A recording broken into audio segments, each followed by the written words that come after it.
কহে না, জৈবন কালে সো আমি পাইলাম না। ও দাদিমা চিন্তায় বুঝি আমি বাঁচি না, জৈবন কালে সো আমি পাইলাম না। ওরে খাতা ভিজলে যেমন তেমন বালুজ ভিজলে শুকায় না, জৈবন কালে সো আমি পাইলাম না।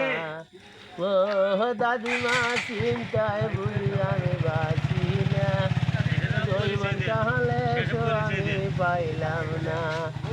ওরে কমা গোলামে দিছে বুদ্ধি ধৈরা ধৈরা মারে রঙ্গি রঙ্গের সো আমি তুমি গো। কি পরিচয় তোমার? আমার নাম আলম, গ্রাম আজমপুর, থানা পীরগঞ্জ, জেলা রংপুর। হ্যাঁ, আপনার পেশা? আমার পেশা খালি এঙ্কি। এঙ্গে। ভালো, ধন্যবাদ।